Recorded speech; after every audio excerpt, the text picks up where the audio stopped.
So you're probably wondering why we're sitting here at the table. It's because we have to do some basic math. I know, who wants to do this? But it's very important. So the gear that came out of your side-by-side, we need to measure with the caliper and find out exactly what size it is. Of course, I can tell you what size this one is, but check yours, 16, 17. I know there was a gear change somewhere in there.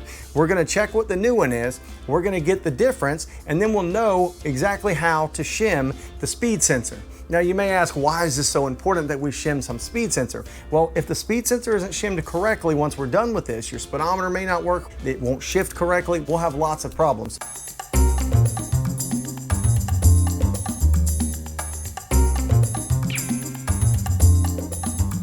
So now we've got the case cover back here on the bench, we can go ahead and take that bolt out and we're gonna remove the speed sensor. If you just shimmy it how you see me doing it, it'll pop right out.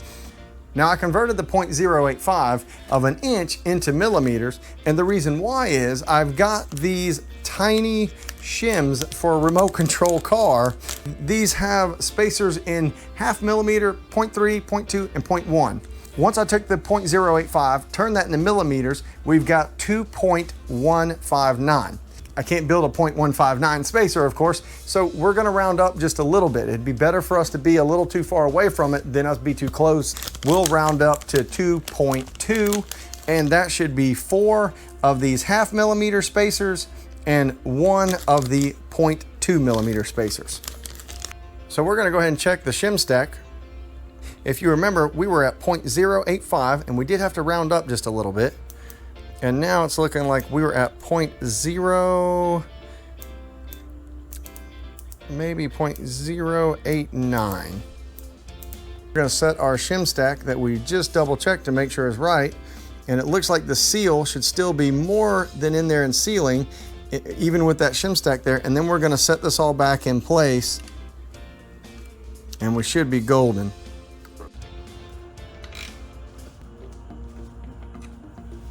Now you don't have to be a direct descendant of Nicholas Otto to figure this next part out, but it is gonna be a little trickier than just watching a video and turning a wrench. We need to machine these gears down to make sure that they fit well, so we're gonna start taking some measurements. This lip here to this bearing.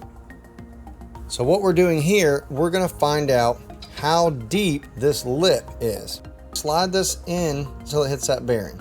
Looking like we're getting right at 0.125. Now that we know the clearance over there on the case, we can start to figure out exactly how much we need to machine off the gears. So, figuring we had 0.125 on the clearance, we're gonna add 15 thousandths to that to make sure we have plenty enough clearance. And then I'm gonna lock this caliper in with the tail sticking out at the 0.140. I put a little tape line right where I know I need to stop at to check this. Now, as far as the depth, how much we're gonna machine inward, I'm gonna loosen this up and I set it to 0.085. And then you can set this against there and make your marks at the 0.085. You're gonna have to get creative and build some kind of a contraption like this to hold that gear steady so that when you're cutting it, it stays steady, because we're not trying to take too much of this gear off. We need to save every bit of it that we can.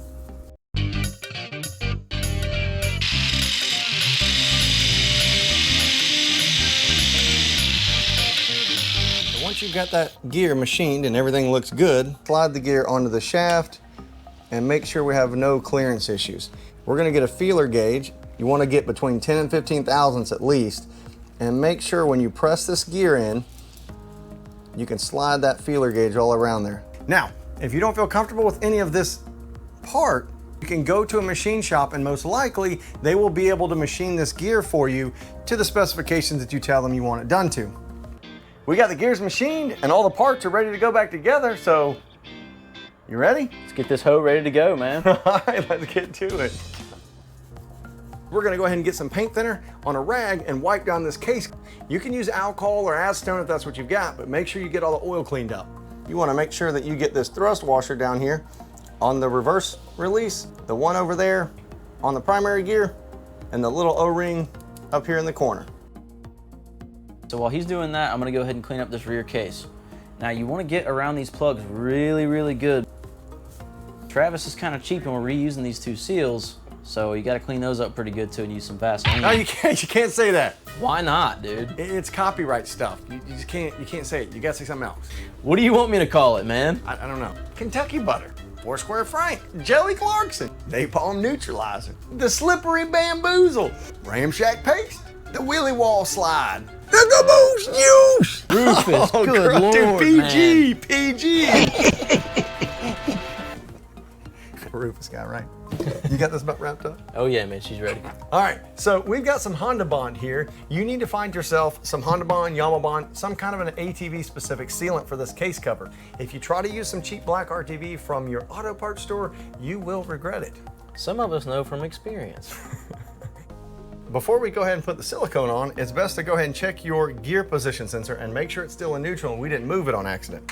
You will have a little N in the case like this with a line that points to the N in the sensor, and as long as you line the dowel up with those marks, it should be fine. Now, if yours for some reason doesn't have those marks, or you just want to check it to make sure, if you get a simple multimeter and turn it to resistance and get your positive lead and the green wire that has a red stripe, if you just put the positive lead on that and touch the negative to the ground, if you hear you've got continuity, you know it's in neutral. We're ready to go and get the silicone on. Put a thin bead of silicone around this case cover, and then you want to get a little bit in these rubber plugs, and then get it put on.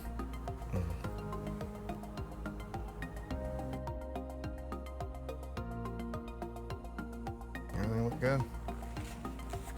All right, you're ready to go and get it put on now. But the last thing I want to make sure you guys check is these dowel pins. Make sure these two dowel pins are either here or in the case, and they're not hiding somewhere. All right, this is gonna be fun. Oh yeah.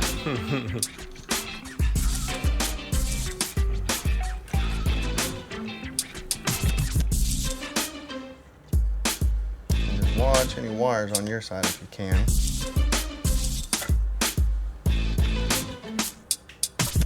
Zach, you did put some petroleum jelly on those seals, right? Oh yeah.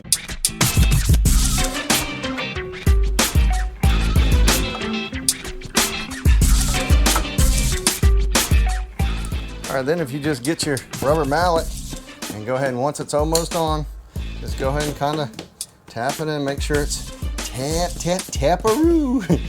All right, once you put it on, before you tighten the bolts, grab your gear position plug. The green wire with the red stripe on it, throw your multimeter there, touch a ground. If you know you have continuity, you know you're still in neutral, and let's go and get this together.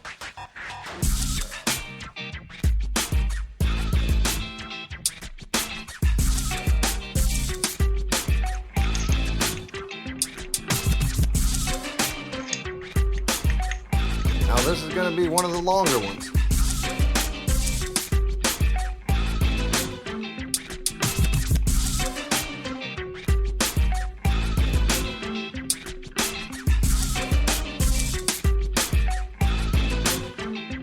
All right, now this is a long one.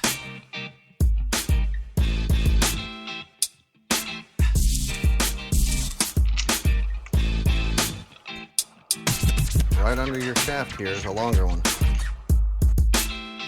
And then there's one more short one that goes over under this. Now, believe it or not, the service manual doesn't actually give us a torque spec for these cover bolts. So we're just gonna tighten them up pretty snug. No ooga doogas, don't beat them on there, just snug them up.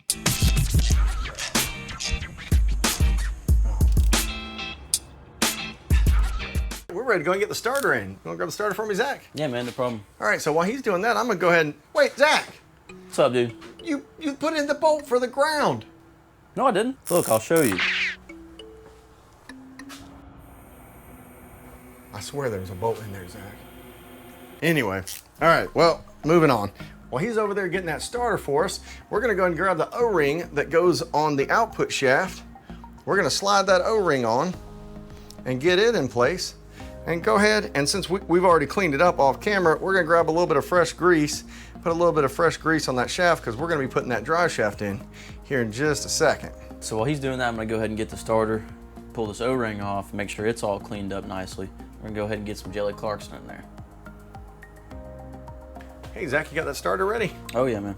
All right, let's go and get that starter on.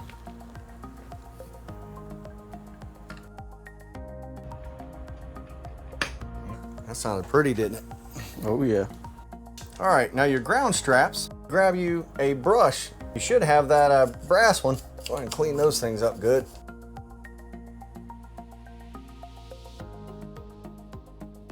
Make sure you set those in the right place. This one goes here at the end. Holds up there.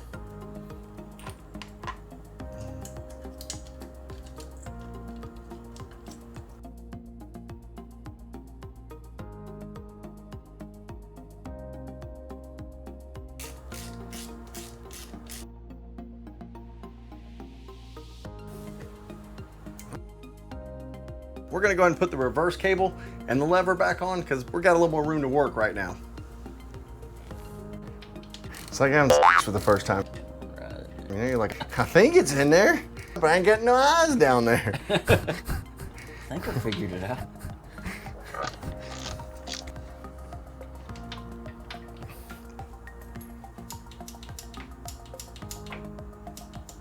Think it works.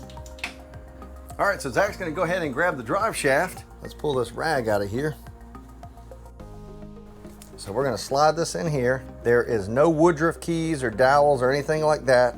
You can't put it in out of phase. Just shimmy it in there and get it to snap in place.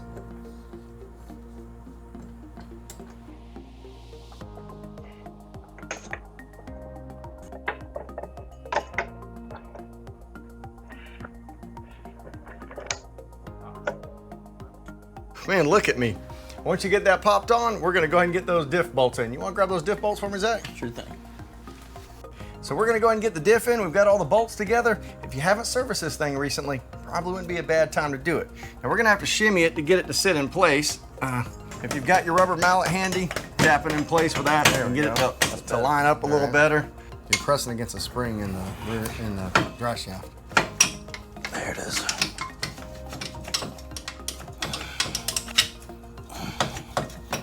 Start the nuts on there, and let's go ahead and get all 3 bolts in before we go ahead and tighten this thing up.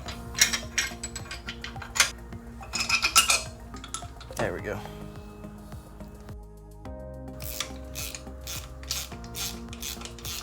Yeah, very tight. Oh, hang on, there you go. Now these are your rear end bolts, so it's not gonna hurt to tighten these suckers down. Don't be scared of them. Hey man, you ever figure out a joke to tell me? Nope. Yeah, still not a good one. We're gonna go ahead and get the bolts for the disc and get that put back together.